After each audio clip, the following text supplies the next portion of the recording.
Достар, бәріне сәлем, қалдарыңыз қалай? Мен тренировкамды өткіздім. Және қазір айтып кетейін дегенім. Жалпы біздің қазақ халқында әйел адамдар өте инабатты, өте сыпайы болу керек деп жатады. Және ол адамдар өздерінің бойына өте көп эмоция жинайды. Және әйел адамның жалпы күнделікті істейтін жұмыстары өте көп.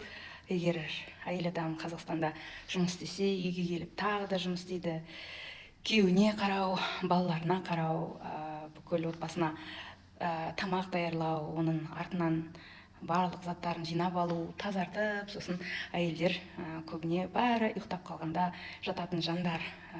Соларға айтып кетерім, менің парақшаларымда көбінесе ер адамдар отырады.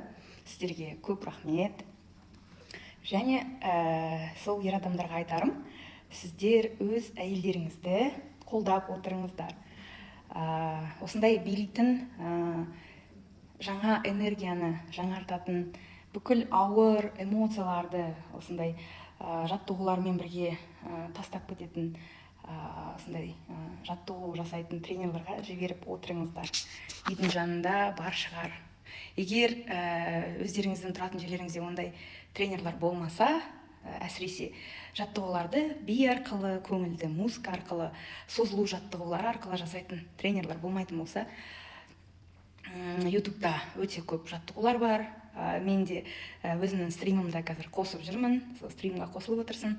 Жалпы басқа әйелдерге қосып, энергетиканы тазартуға, артық салмақтан арылуға, іштегі бойдағы бүкіл эмоцияның бәрін тастап тастайтын нәрселерге жіберіп отырсаңыздар, ол сіздерге жақсы. Неге? Өйткені әйел адам ол бір отбасының емшісі.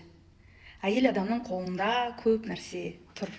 Егер сіздің әйел адамыңыз, сіздің жұбайыңыз, сіздің жарыңыз мықты болатын болса, дені сау болатын болса, сұлу болатын болса, және энергетикасы жоғары, көңілі көтеріңкі болатын болса, ол әйел адам сіздерге күн сайын әр нәрсені қосып, көбейтіп, жаңартып, шығармашылық арқылы көп нәрсе жасайтын болады. Сол кезде отбасы да мықты, әулет те мықты. Сондықтан, достар, әйелдеріңізді менің жаттығуларыма жіберіңіздер. Біз Алматы қаласында Сайрандамыз, Шахри студия.